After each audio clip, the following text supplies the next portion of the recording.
Hey there guys, and welcome to my first ever YouTube video. This is the top 5 things that I wish I knew before I started playing Stranded Deep. And starting in at number 5, coconuts are good until they aren't.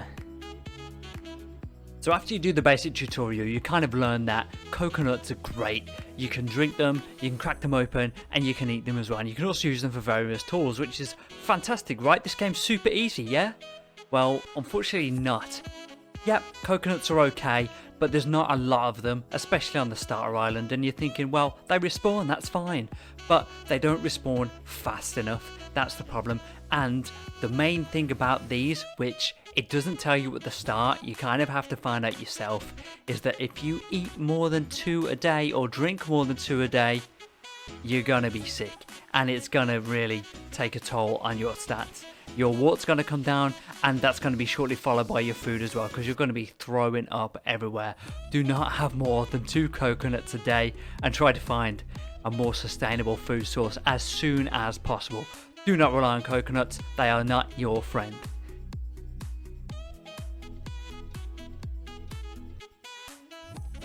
On to number 4, and animals can store food? Well, not quite, but if you kill animals such as the wild hog, such as the giant crab, you can then skin them, take their hides, and also take their meat as well. Now, first, when you skin the giant hog, you will get 4 raw hides and 2 meats. If you only take the 1 meat out, the animal will stay there as it is. It will not despawn, it will stay there, and the food won't get spoiled. That's the same with the giant crab as well, which actually has 2 meats. So if you just skin off meat when you need to cook it, you'll be able to keep that there and it won't go spoiled at all. And also, the monster won't respawn, so it's not going to attack you again when you least expect it, which is kind of the problem that I had a few times.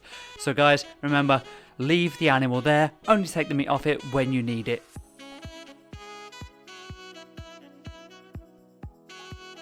In at number 3, crates are more than just crates. Crates are fantastic. They're found on shipwrecks, they're found on islands, and they've usually got good stuff in there like rations, like vehicle parts. They're fantastic. Bring them back to the island and you can store your food in them, and it won't spoil for quite a long time. They will spoil eventually, but not for a while. And the best thing about them is you can put them in your inventory and you will get 3 inventory spaces for that crate. So if you fill the crate full of 3 items, pop it in your inventory, and you can do that 9 times, which means you can have up to 27 items in your inventory if you're traveling between islands. Super useful to utilize the crate system. Moving on up to number 2, cartographer is key. The cartographer can be found on the main page. You do need to save your game, so don't forget to save the game before exiting the game. Go check out the cartographer. It gives you a snapshot of where you are. The red island is your island, and then the other 3 red spots are where the bosses are. It gives you a good idea of the size of islands that are around you, because you don't want to be sort of traveling out to smaller islands and stuff like that, and where you can sort of travel to and explore and help you plan just a little bit better, and also stay away from those bosses as well. So guys, make sure you use the cartographer, especially if you don't have a compass as well, because it does show you where you are on the map as well. So absolutely perfect. Utilize this from day one. I promise you won't regret it. And in at number 1, the starter island sucks. Your plane's gone down, you've landed on this island, you've done your tutorial, and you're trying to build sustainability, because that's the key of this game. Survival, sustainability. It's just so hard on the starter island. There's not that many resources, and it takes a while for stuff to respawn. So as you're waiting for like palm leaves to respawn, fibrous leaves, yucca trees, you're kind of battling against water.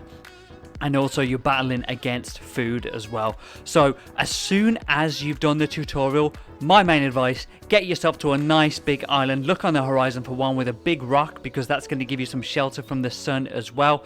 And hopefully you find a nice island like we have done here, where it's got 3 yucca spawns, and it's got a nice big rock, and it's got a couple of animal spawns as well. Those are the islands that you want to really set your main base upon. So guys, don't get caught up on the starter island. Move out as soon as you can. Don't get attached.